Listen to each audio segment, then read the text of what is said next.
Bismillahirrahmanirrahim. Assalamualaikum warahmatullahi wabarakatuh. Alhamdulillah, wassalatu wassalamu ala rasulillah. Amma ba'd, para sahabat sekalian, kita lanjutkan pada halaqah yang berikutnya, yang ketujuh. Qala al-musannifu rahimahullah, wa tahirun ghairu mutahhirin wa huwa ma'ul musta'mal wal mutaghayyiru bima khalaqahu min at-tahirat. Pada penjelasan kali ini, penulis ingin menjelaskan bagian ketiga dari jenis air dari sisi toharohnya, yaitu jenis yang suci namun tidak mensucikan. Kata beliau, wa tahirun ghairu mutahhirin, yaitu jenis yang suci namun dia tidak mensucikan. Dan dijelaskan ada dua macam jenis air ini, yaitu yang pertama, wa huwa ma'ul musta'mal, yaitu air bekas. Yang kedua, wal mutaghayyiru bima khalaqahu min at-tahirat, dan air yang berubah karena tercampur dengan benda-benda suci. Dua jenis ini termasuk air yang suci namun tidak mensucikan, atau tahir ghairu mutahhir. Di sini penulis menjelaskan tentang ma'ul musta'mal, air bekas. Apa yang dimaksud dengan air bekas? Yang dimaksud dengan ma'ul musta'mal adalah air bekas cucian dari toharoh yang wajib. Air bekas cucian dari toharoh yang wajib. Misalnya wudu yang wajib, mandi yang wajib. Maka air bekas tersebut dikatakan sebagai air musta'mal. Yang mana di dalam mazhab Syafi'i, air musta'mal ini termasuk air yang suci namun dia tidak bisa mensucikan. Akan tapi pendapat yang benar adalah pendapat jumhur yang mengatakan bahwasanya air musta'mal itu adalah tetap di air mutlak. Selama tidak berubah warnanya, baunya, maupun rasanya, maka dia tetap sebagai air mutlak yang bisa digunakan untuk bersuci. Dalilnya adalah sebuah hadis yang dari Abu Dawud rahimahullah, hadis dari Abu Dawud rahimahullah yang diriwayatkan dari Ibnu Abbas radhiyallahu taala anhu. Beliau berkata, "Iktasala ba'du azwajin Nabi sallallahu alaihi wasallam fi jafnah. Faja'a an-nabiy sallallahu alaihi wasallam yatawadda'a fiha aw yattasila. Faqalat lahu ya Rasulullah, inni kuntu junuban." Faqala Rasulullah sallallahu alaihi wasallam, "Innal ma'a la yujnib." Kata Ibnu Abbas radhiyallahu taala anhu, beliau berkata bahwasanya salah seorang dari istri Nabi sallallahu alaihi wasallam mandi dari sebuah bejana. Kemudian datang Nabi sallallahu alaihi wasallam ingin berwudu dari bejana tersebut atau ingin mandi dari bejana tersebut. Faqalat, kemudian berkata istri beliau kepada Rasulullah, "Ya Rasulullah, wahai Rasulullah, inni kuntu junuban, sungguhnya tadi saya itu junub. Jadi saya mandi junub."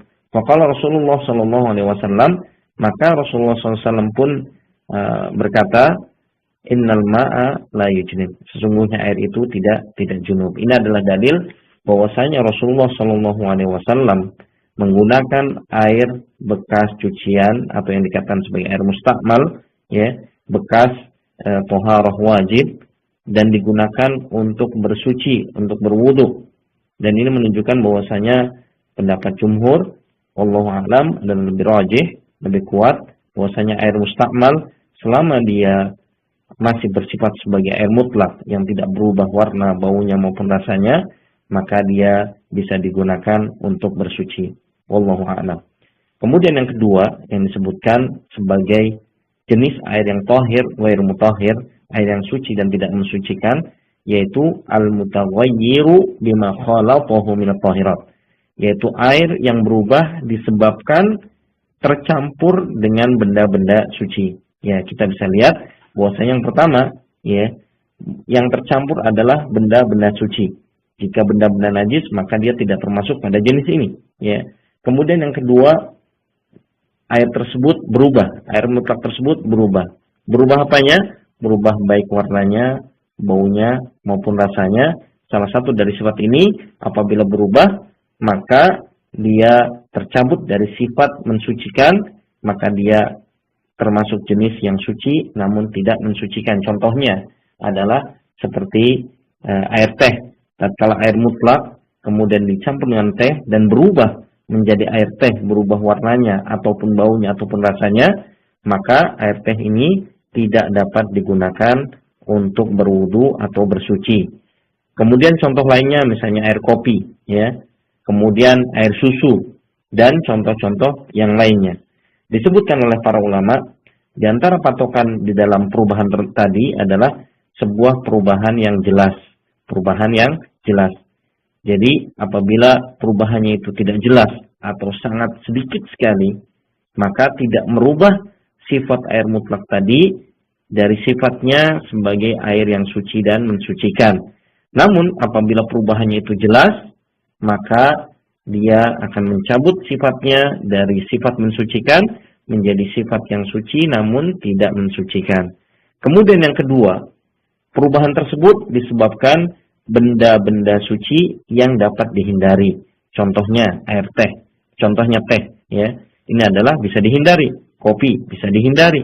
Apabila tercampur dengan benda-benda tersebut, maka sifat air mutlak menjadi tahir ghairu mutahhir, suci dan tidak, namun tidak mensucikan.